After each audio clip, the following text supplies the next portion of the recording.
Hello friends, हरे कृष्णा। कैसे हो आप सब? आप सबका हरे कृष्णा बाय पूजा चैनल में स्वागत है।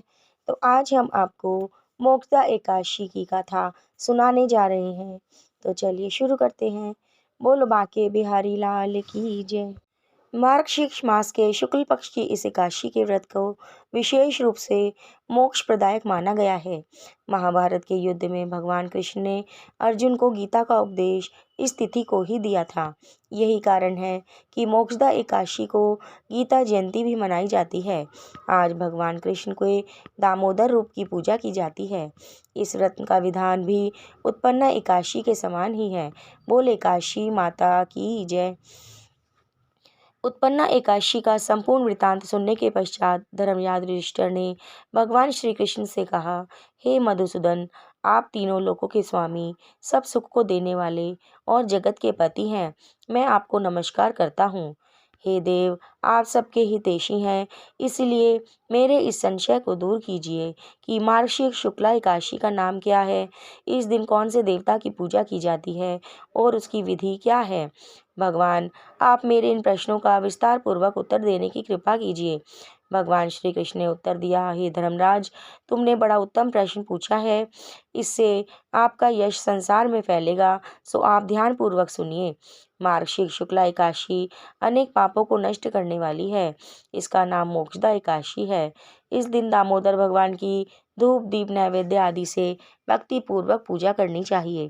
अब मैं एक अति प्राचीन कथा सुनाता हूँ कि किस प्रकार इस एकादशी का व्रत करने से नरक गए हुए माता पिता पुत्र आदि को स्वर्ग की प्राप्ति हो जाती है। गोकुल नामक नगर में वैखानस नाम का एक राजा राज्य करता था। उसके राज्य में चारों वेदों के ज्ञाता ब्राह्मण रहते थे। वह राजा अपनी प्रजा का पुत्रव्रत पालन करता था। एक समय रात्रि को स्वप्न में राजा ने देखा कि उसका पिता नरक में पड़ा है। स्वप्न देखकर राजा को बड़ा दुख हुआ और आश्चर्य भी हुआ। प्रातःकाल होते ही विद्वान ब्राह्मणों से अपने स्वप्न की बात कही। राजा ने कहा, हे ब्राह्मणों, रात्रि को स्वप्न में मैंने अपने पिता को नरक में पड़ा देखा और उन्होंने मुझसे कहा कि हे पुत्र, मैं नरक भोग रहा हूँ, मेरी यहाँ से मुक्ति करो। आप लोग मुझे कोई ऐसा तप दान व्रत आदि उपाय बतलाइए जिससे मेरे पिता की मुक्ति हो जाए। उस पुत्र का जीवन व्यर्थ है जो अपने माता पिता का उद्धार न कर सके। एक उत्तम पुत्र जो अपने माता पिता और पूर्वजों का उद्धार करता है, वह 1000 मूर्ख पुत्रों से अच्छा है। राजा के ऐसे वचन सुनकर ब्राह्मण कहने लगा, हे राजन, यहाँ समीप ही भूत भविष्य वर्तमान के ज्ञाता पर्वत ऋषि का आश्रम है। आपके प्रश्नों का उत्तर वे भली भांति दे सकते हैं। ऐसा सुनकर राजा पर्वत मुनि के आश्रम में गया। उस आश्रम में अनेकों शांतिचित योगी और मुनि तपस्या कर रहे थे। उसी जगह चारों वेदों के ज्ञाता और ब्रह्मा के समान पर्वत मुनि बैठे थे। राजा ने वहां जाकर उनको साष्टांग प्रणाम किया। पर्वत मुनि ने राजा से उसके आने का प्रयोजन पूछा। राजा ने कहा, हे महाराज, आपकी कृपा से मेरे राज्य में सब कुशल है, परंतु अकस्मात एक विघ्न आ गया है जिससे मेरे हृदय में अत्यंत अशांति हो गई है। यह सुनकर पर्वत मुनि ने एक क्षण के लिए आंखें बंद की और भूत और भविष्य के बारे में विचारने लगा। फिर बोला, हे राजन, मैंने अपने योग बल से तुम्हारे पिता के सब कुकर्मों को जान लिया है। उन्होंने पूर्व जन्म में सौत के कहने पर अपनी दूसरी कामातुर पत्नी को ऋतुदान मांगने पर भी नहीं दिया। उसी पाप के फल से तुम्हारे पिता को नरक भोगना पड़ रहा है। तब राजा बोला, हे महात्मन, मेरे पिता के उद्धार के निमित्त कोई उपाय बतलाइए। पर्वत मुनि बोले, हे राजन, मार्गशीर्ष शुक्ला एकादशी को उपवास करके उसके पुण्य को अपने पिता को संकल्प कर देना। उस एकादशी के पुण्य के प्रभाव से अवश्य ही आपके पिता की मुक्ति होगी। मुनि के वचनों को सुनकर राजा अपने महल में वापस आ गया और कुटुंब सहित इस मोक्षदा एकादशी का व्रत किया।